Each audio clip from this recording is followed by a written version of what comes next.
എല്ലാവർക്കും സ്നേഹം നിറഞ്ഞ നമസ്കാരം. ഒരു കൗൺസിലിംഗ് അനുഭവത്തെക്കുറിച്ച് പറയാൻ വേണ്ടിയിട്ടാണ് ഇന്നത്തെ ഒരു വീഡിയോ. എല്ലാവരും ചോദിക്കാറുണ്ട്, ഒരുപാട് വർഷങ്ങളായല്ലോ കൗൺസിലറായിട്ട്, എന്നിട്ട് എന്തൊക്കെ നേടി എന്നൊക്കെ. പലപ്പോഴും ഈ നേട്ടമെന്ന് പറയുന്നത് പണമോ അല്ലെങ്കിൽ പ്രശസ്തിയോ ഒന്നുമല്ല. അതിലുപരി മനസ്സിന് കിട്ടുന്ന ഒരു സന്തോഷം എന്ന് പറയുന്ന ഒരു കാര്യമുണ്ട്. അതാണ് നമുക്ക് ലഭിക്കുന്ന ഏറ്റവും വലിയ ഒരു ജോലിയിൽ നിന്ന് ലഭിക്കാവുന്ന ഏറ്റവും വലിയൊരു സന്തോഷം എന്ന് പറയുന്നത്. മറ്റുള്ളവർ അവരുടെ ഒരു പ്രതീക്ഷകൾ കണ്ടെത്തുമ്പോഴും അല്ലെങ്കിൽ അവരിലൊരു പുതുനാമ്പുകൾ നമുക്ക് അവർക്ക് വേണ്ടി നൽകാൻ സാധിക്കുക എന്ന് പറയുന്നതാണ് പലപ്പോഴും കൗൺസിലിങ്ങിൻ്റെ ഏറ്റവും വലിയൊരു മനോഹരമായിട്ടുള്ള ഒരു അനുഭവം എന്ന് പറയുന്നത്. അത്തരമൊരു അനുഭവമാണ് ഇന്നലെ എനിക്കുണ്ടായത്. സത്യം പറയാലോ, ഇന്നലെ ഒരു ഓൾഡ് ഏജ് ഹോമിലെ ഒരു അമ്മയ്ക്കാണ് കൗൺസിലിംഗ് നൽകിയത്. അപ്പോൾ അമ്മയുമായിട്ട് ഇങ്ങനെ സംസാരിക്കുന്ന സമയത്ത് അമ്മ ഒരു വലിയ കുടുംബത്തിൽ ജനിച്ച് പെട്ടെന്ന് ഭർത്താവ് മരണപ്പെടുകയും മകൻ അകാലത്തിൽ മരണപ്പെടുകയൊക്കെ ചെയ്യുന്ന ഒരു അവസ്ഥയുണ്ടായി. അത് കഴിഞ്ഞ് മകൾക്ക് പെട്ടെന്ന് നോക്കാനായിട്ട് പറ്റിയില്ല. കാരണം സാഹചര്യങ്ങൾ കൊണ്ട് ജോലിയില്ല, അല്ലെങ്കിൽ സാമ്പത്തികാവസ്ഥയും ഭർത്താവിൻ്റെ വീട്ടിൽ സമ്മതിക്കാത്തതിൻ്റെയും ഒക്കെ പല പ്രശ്നങ്ങൾ. അത് ഇഷ്ടമില്ലാത്തത് കൊണ്ടോ അമ്മയോട് താല്പര്യം ഇല്ലാത്തത് കൊണ്ടോ അല്ല. ചിലപ്പോൾ ചില ആളുകൾ നിസ്സഹായരായി പോകുന്ന ചില സാഹചര്യമുണ്ട് അല്ലേ.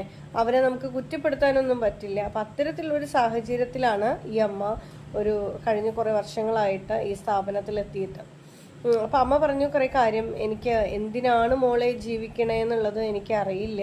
കാരണം കഴിഞ്ഞ കുറേ നാളുകളായി ഞാൻ രാവിലെ ആവുന്നു, പിന്നെ ഭക്ഷണം കഴിക്കുന്നു, കിടക്കുന്നു, രാത്രിയാവുന്നു എന്നല്ലാതെ എൻ്റെ മുൻപിൽ ഒരു പ്രതീക്ഷയും ഇല്ല എനിക്ക് എന്ന് പറഞ്ഞു.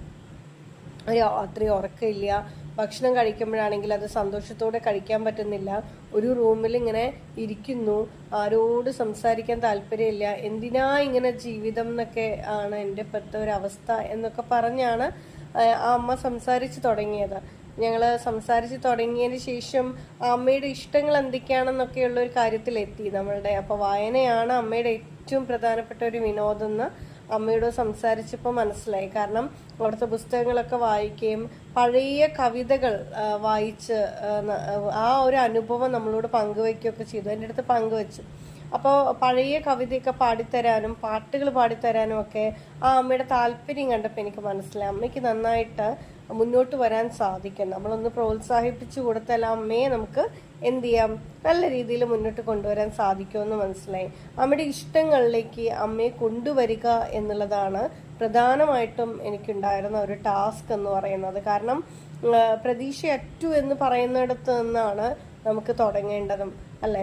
അപ്പോൾ ജീവിതത്തിൽ നമുക്ക് ഒറ്റയ്ക്കായി പോകുന്ന ചില സാഹചര്യങ്ങളൊക്കെ ആർക്കാ എപ്പോഴാ വരിക എന്നൊന്നും നമുക്ക് പറയാനൊന്നും പറ്റില്ല. അതൊക്കെ പലപ്പോഴും ദൈവത്തിൻ്റെ ഓരോ യോഗങ്ങൾ, ദൈവം എങ്ങനെയാണ് നമുക്ക് നൽകിയിട്ടുള്ള ഈ ലോകത്തിൽ നമുക്ക് എന്തൊക്കെ കാര്യങ്ങൾ ചെയ്യാനായിട്ട് നൽകിയിട്ടുണ്ടെന്നൊന്നും നമുക്ക് പറയാനേ പറ്റില്ല. അപ്പം ആ സാഹചര്യങ്ങളൊക്കെ വേണമെങ്കിൽ ആർക്ക് വേണേലും വരാം. പക്ഷെ അത്തരം സാഹചര്യങ്ങളിൽ നിന്ന് ഇപ്പം ഇന്ന് ആത്മഹത്യ ചെയ്യുന്നവരുടെ എണ്ണവും കൂടുതലാണല്ലേ. അപ്പോൾ അതിൻ്റെ ഒരു പ്രധാനപ്പെട്ട കാര്യം എന്താണെന്ന് വെച്ചാൽ ചേർത്ത് പിടിക്കാനോ പുതിയ പ്രതീക്ഷകൾ നൽകാനോ ആരുമില്ലാതായി പോകുന്ന ഒരവസ്ഥയിൽ നിന്നാണ് പലരും ഇന്ന് ആത്മഹത്യ ചെയ്യാനുള്ള ഒരു സാഹചര്യം ഉണ്ടാവുന്നത്. അപ്പോൾ ഈ അമ്മയുടെ അടുത്ത് സംസാരിച്ചപ്പോൾ എനിക്ക് തോന്നി, അമ്മയ്ക്ക് ഇനിയും ഇങ്ങനെ പോയി കഴിഞ്ഞാൽ അമ്മയ്ക്ക് എന്തെങ്കിലും അസുഖം വന്ന് എന്തെങ്കിലും മരണപ്പെടാനുള്ള സാഹചര്യമോ അല്ലെങ്കിൽ പെട്ടെന്ന് എന്തെങ്കിലും ബുദ്ധിമുട്ട് വരാനോ സാധ്യതയുണ്ട് അല്ലേ. അപ്പോൾ അവരുടെ ഇഷ്ടങ്ങൾ കണ്ടെത്താനും ഇപ്പം അങ്ങനെ സംസാരിച്ച് നമ്മളൊരു ഇഷ്ടങ്ങൾ കണ്ടെത്തുകയും കവിത എഴുതുന്നതാണ് താല്പര്യം എന്നിടത്തേക്ക് എത്തിവരികയും ചെയ്തു. അപ്പോൾ അങ്ങനെ എന്താ പറയുക, കവിത എഴുതാൻ പറ്റുമോ എന്ന് ഞാൻ അമ്മയോട് ചോദിച്ചു. അപ്പോൾ പുസ്തകം വാങ്ങി തന്നാൽ, ഒരു പെന്നും വാങ്ങി തന്നാൽ ഞാൻ എഴുതാമെന്നായി. അങ്ങനെ ഞാനൊരു പുസ്തകവും പെന്നും ഒക്കെ വാങ്ങിച്ച് കൊടുത്തിട്ടുണ്ട്. ആ അമ്മ ഇനി കവിത എഴുതും എന്ന് തന്നെയാണ് എന്നോട് പറഞ്ഞിരിക്കുന്നത്. അപ്പോൾ എനിക്ക് ഈ കവിത എഴുതി കഴിഞ്ഞാൽ എന്താ ചോദിച്ചപ്പോൾ ഞാൻ പറഞ്ഞു, പ്രസിദ്ധീകരിക്കാൻ നമുക്ക് നല്ല രീതിയിലുള്ള ഒരു കവിയത്രി അറിയപ്പെടട്ടെ എന്നൊക്കെ പറഞ്ഞ് അമ്മയെ നല്ല രീതിയിൽ അങ്ങ് പ്രോത്സാഹിപ്പിച്ച് വിട്ടിട്ടുണ്ട്. അപ്പോൾ നമുക്ക് അവരിൽ ഉണ്ടാവുന്ന പ്രശ്നങ്ങളെ നമുക്ക് ഇനി ഒരു സാഹചര്യത്തിൽ നമുക്ക് മാറ്റുക എന്ന് പറയുന്നത് വളരെ പ്രയാസമാണ്. പക്ഷെ അതേസമയം ഇനിയും ജീവിതം മുന്നോട്ടുണ്ട്. നമുക്ക് എന്തെങ്കിലുമൊക്കെ ചെയ്യുമ്പോഴാണ് നമുക്ക് ജീവിതം മുന്നോട്ടുള്ളത് എന്ന് നമ്മൾ പ്രതീക്ഷിക്കുന്നത്. ഇപ്പോൾ ഓരോ അമ്മമാരെ സംബന്ധിച്ചിടത്തോളം മക്കൾക്ക് അവർക്ക് ഭക്ഷണം ഉണ്ടാക്കി കൊടുക്കുകയും അവരെ ഒരുക്കി വിടുകയും അവർക്ക് വേണ്ട കാര്യങ്ങളൊക്കെ ചെയ്യുമ്പോൾ ആ അമ്മയെന്ന് പറയുന്ന ഒരു മനസ്സ് പൂർണ്ണമായി സംതൃപ്തി അടയുന്നുണ്ട്. പക്ഷെ ഇതൊന്നും ചെയ്യാനില്ലാത്ത ഒരവസ്ഥയിലേക്ക് എത്തുമ്പോഴാണ് പലപ്പോഴും എല്ലാവരും ജീവിതം വെറുത്തു പോകുന്ന ഒരവസ്ഥ അല്ലേ. അപ്പോൾ അങ്ങനെ ആ അമ്മയ്ക്ക് സത്യം പറഞ്ഞാൽ അതുകൊണ്ടാണ് സ്വയം ഒരു വെറുപ്പ് ഫീൽ ചെയ്യണമെന്നുള്ളത് നമുക്ക് ഏവർക്കും മനസ്സിലാവുന്ന ഒരു കാര്യമാണ്. അങ്ങനെ ഇപ്പോൾ ഇന്നലെ സ്ഥാപനത്തിൽ നിന്ന് വിളിച്ചപ്പോൾ അവർ പറഞ്ഞത് ഒരു പുസ്തകവും പാനിയൊക്കെ എടുത്ത് ഇരുന്ന് ആലോചിക്കുന്നുണ്ടെന്നും. അപ്പോൾ ഇത്രയും മതി, ഇത്രയും കേട്ടാൽ മതിയാവും. ആ സന്തോഷം എനിക്ക് മനസ്സിലാവാൻ സാധിക്കും.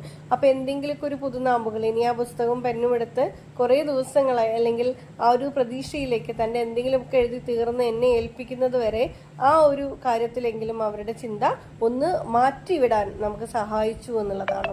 അപ്പൊ ഇത്രയൊക്കെയാണ്. ഇപ്പൊ ചെറിയ കാര്യം, ഇത് ചെറിയൊരു കാര്യമാണെങ്കിൽ പോലും കൗൺസിലിംഗ് എന്ന് പറയുന്നത് പെട്ടെന്നൊരു മാറ്റം ഉണ്ടാക്കുക എന്നുള്ളതിനേക്കാൾ ഉപരി ഒരാളുടെ ഉള്ളിലുണ്ടാവുന്ന കഴിവുകളെ ഒന്ന് പ്രോത്സാഹിപ്പിച്ചു വിട്ട് അവരെ തിരിച്ചറിയിപ്പിക്കുക എന്നുള്ള ഒരു കാര്യം മാത്രമാണ്. ഇപ്പൊ ഈ ഒരു വിഷയത്തിൽ നമുക്ക് വളരെയധികം സന്തോഷമുണ്ട്. അപ്പൊ അങ്ങനെ ഇതൊക്കെയാണ് നമുക്ക് കൗൺസിലിങ്ങിലൂടെ ലഭിക്കുന്ന ഏറ്റവും വലിയ സന്തോഷം എന്ന് പറയുന്നത്.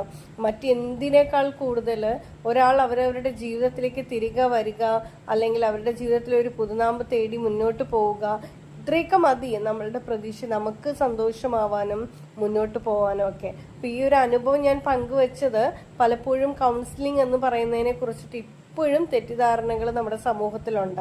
അതായത് ഒരാളെ പെട്ടെന്ന് മാറ്റിയെടുക്കാൻ സാധിക്കുന്നതാണ് കൗൺസിലിംഗ് എന്നൊക്കെ ഉള്ള ഒരു വിശ്വാസം, അല്ലെങ്കിൽ പല മനോരോഗമാണോ, ഇനിയിപ്പോൾ കൗൺസിലറുടെ അടുത്ത് പോകുന്നത് വല്ല മനോരോഗത്തിനാണോ എന്നൊക്കെയുള്ള ധാരണകൾ ഇന്നും ഇല്ലാതെ ഇല്ല പലപ്പോഴും. അപ്പൊ ഇപ്പോഴും ഒരു ഭയമുണ്ട് എല്ലാവർക്കും, കൗൺസിലിങ്ങിന് പോയാൽ മറ്റുള്ളവർ അറിഞ്ഞു കഴിഞ്ഞാൽ എന്തെങ്കിലും പ്രശ്നമാവുമോ എന്നൊക്കെ. പക്ഷെ നമ്മൾ ഒരു കാര്യം പറയട്ടെ, നമ്മുടെ ശരീരത്തിനുള്ളത് പോലെ തന്നെ മനസ്സിനും അസ്വസ്ഥതകൾ ഉണ്ടാവുന്നത് സാധാരണയാണ്. തിരിച്ചറിയാതെ പോവുക, നമ്മുടെ കഴിവുകൾ പലപ്പോഴും തിരിച്ചറിയാതെ സ്ട്രെസ്ഫുൾ ആയിട്ടുള്ള ലൈഫിലോട്ട് പോയി കഴിഞ്ഞാൽ ഉണ്ടാവുന്ന അവസ്ഥകളും പ്രശ്നങ്ങളും ഒക്കെയാണ് ഇന്ന് ആത്മഹത്യയിലേക്കും ഒക്കെ നയിക്കുന്നത്. അപ്പം നമ്മൾ തിരിച്ചറിയാൻ ഒരാളുടെ സഹായം തേടുക എന്നുള്ളതിൽ യാതൊരു തെറ്റുമില്ല. ആ ഒരു കൗൺസിലിംഗ് നൽകുക എന്ന് പറയുന്നതാണ് ഞങ്ങളുടെ ഒരു ഉത്തരവാദിത്വവും. അപ്പം അതുകൊണ്ട് എല്ലാവരും എന്തെങ്കിലും ബുദ്ധിമുട്ടുകളോ ഉണ്ടെങ്കിൽ തീർച്ചയായിട്ടും ഒരു മനഃശാസ്ത്രജ്ഞനെ, അതൊരു സൈക്കോളജിസ്റ്റ് ആവാം, അല്ലെങ്കിൽ ഒരു സൈക്കാട്രിസ്റ്റ് ആവാം, അപ്പോൾ ഒരു കൗൺസിലർ ആവാം, ഈ വ്യക്തികളെയൊക്കെ തീർച്ചയായിട്ടും കാണാൻ യാതൊരു കാരണവശാലും മടിക്കരുത്. കാരണം നമുക്കുള്ളിൽ എന്തെങ്കിലും ഒരു പ്രശ്നം ഉണ്ടെങ്കിൽ നമുക്കൊരു ഒപ്പീനിയൻ എടുക്കുന്നതിൽ യാതൊരു തെറ്റുമില്ല. ആ ഒപ്പീനിയൻ കൊണ്ട് നമുക്കൊരു ജീവിതമാണ് ലഭിക്കുന്നതെങ്കിൽ അത് മതിയല്ലോ നമുക്ക് സന്തോഷം നൽകാനും മുന്നോട്ട് പോവാനും അല്ലെ. അവിടെ വെച്ച് ഒന്നും ചിന്തിക്കാതെ പെട്ടെന്ന് എടുത്ത് ചാട്ടിയുള്ള തീരുമാനങ്ങളാണ് പലപ്പോഴും അപകടത്തിലേക്കൊക്കെ എത്തുന്നത്. അപ്പോൾ ദയവ് ചെയ്ത് മനസ്സിലാക്കുക, കൗൺസിലിംഗ് ഒരു നല്ല അനുഭവമാണ്. പലപ്പോഴും നിങ്ങൾക്കുണ്ടാവുന്ന പ്രശ്നങ്ങളെ മനസ്സിലാക്കാൻ കൂടി അത് നിങ്ങളെ സഹായിക്കും. അപ്പോൾ എല്ലാവരും ഈ വീഡിയോ കണ്ടുകൊണ്ടിരിക്കുന്ന എല്ലാവർക്കും കൃത്യമായിട്ട് മനസ്സിലാവുമെന്ന് വിശ്വസിക്കുന്നു. Thank you so much.